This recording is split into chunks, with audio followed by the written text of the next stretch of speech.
Beef তেহারি রান্না করব। Packet মশলায় কম সময়ে আজকের এই বিফ তেহারিটি রান্না করে দেখাবো। ভিডিওটি যদি এই পর্যন্ত শুরু করে থাকেন তাহলে লাইক কমেন্ট ও শেয়ার করতে পারেন।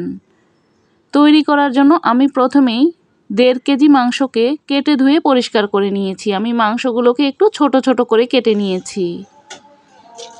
এবার চুলায় একটি প্যান বসিয়ে তেল দিয়ে দেব, সাথে দিয়ে দেব 1 কাপ পেঁয়াজ কুচি।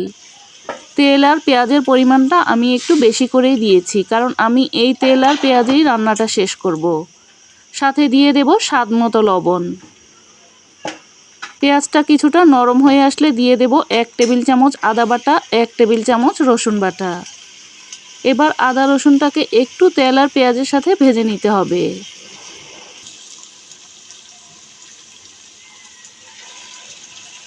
ভেজে নেওয়া হয়ে গেলে এবার আমি মাংসের টুকরোগুলোকে দিয়ে দেব। দিয়ে এবার নাড়াচাড়া দিয়ে কিছুক্ষণ ভেজে নেব। দিয়ে দেব বেশ কয়েকটি কাঁচামরিচের ফালি। প্যাকেটের মশলার পুরোটা মশলাই আমি এখানে দিয়ে দিয়েছি। এবার নাড়াচাড়া দিয়ে খুব ভালোভাবে মিশিয়ে নিচ্ছি। এর চেয়ে বেশি মশলা কিন্তু এখানে আর দেওয়ার প্রয়োজন নেই। চুলার আঁচটা মাঝারি হিটে করে এবার আমি কিছুক্ষণ রান্না করে নেব। মাংসের গা থেকে কিন্তু অনেকটাই পানি বের হয়ে এসেছে। কিছুক্ষণ নাড়াচাড়া করে নেওয়ার পর দিয়ে দেব আধা কাপ টক দই। টক দইটা দেওয়ার পর আর একটু নাড়াচাড়া দিয়ে ভালোভাবে মিশিয়ে নিচ্ছি। এবার ঢাকনা দিয়ে ঢেকে খুব ভালোভাবে কষিয়ে নেব। মাঝে মাঝে ঢাকনাটা খুলে একটু নাড়াচাড়া করে দেব। চুলার আঁচটা কিন্তু মাঝারি হিটে করেই মাংসটাকে কষিয়ে নিতে হবে। এবার দিয়ে দেব 1 কাপ লিকুইড দুধ। চাইলে এখানে দুধের পরিবর্তে পানিও দিতে পারেন, তবে দুধটা দিলেই কিন্তু স্বাদটা ভালো আসে। ঢাকনা দিয়ে ঢেকে এবার খুব ভালোভাবে কষিয়ে রান্না করে নেব, যতক্ষণ না পর্যন্ত মাংসগুলো ভালোভাবে সিদ্ধ হয়ে যায়। মাংসগুলো কিন্তু এখন খুব ভালোভাবে সিদ্ধ হয়ে গিয়েছে। এবার আমি ধুয়ে রাখা চালগুলো দিয়ে দেব। আমি এখানে 4 কাপ চাল নিয়েছি। চালগুলোকে আমি আগেই ধুয়ে 10 মিনিট ভিজিয়ে রেখেছিলাম। এবার মাংস আর মশলার সাথে এই চালগুলোকে ভালোভাবে কষিয়ে নেব।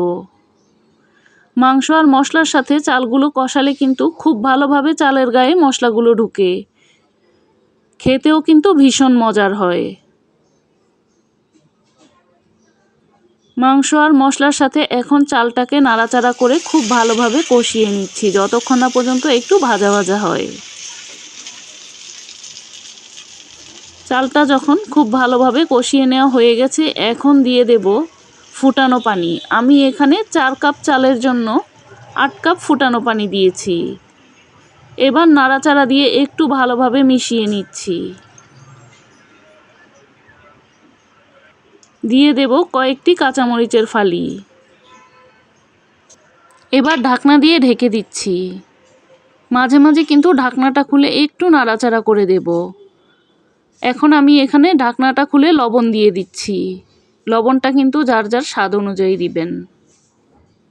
এবার নাড়াচাড়া দিয়ে খুব ভালোভাবে মিশিয়ে নিয়ে আবার ঢাকনা দিয়ে এবার 12 থেকে 15 মিনিটের মতো রান্না করে নেব। এখন কিন্তু আমার বিফ তেহারিটা তৈরি। এবার গরম গরম পরিবেশনের পালা। আমার বাসার বাচ্চারা তো বিরিয়ানি জিনিসটা ভীষণ পছন্দ করে, এজন্য এক এক দিন এক একভাবে রান্না করে খাওয়ানোর চেষ্টা করি। আজকে আমি বিফ তেহারি রান্না করেছি। একদম ঝটপট কম সময়ে তৈরি করে নেওয়ার মতো একটি রেসিপি। ভালো লেগে থাকলে এই পুরো রেসিপিটি একবার ট্রাই করে দেখতে পারেন। আজকের মতো এখানেই বিদায় নিচ্ছি। আবারও দেখা হবে নতুন কোনো রেসিপি নিয়ে।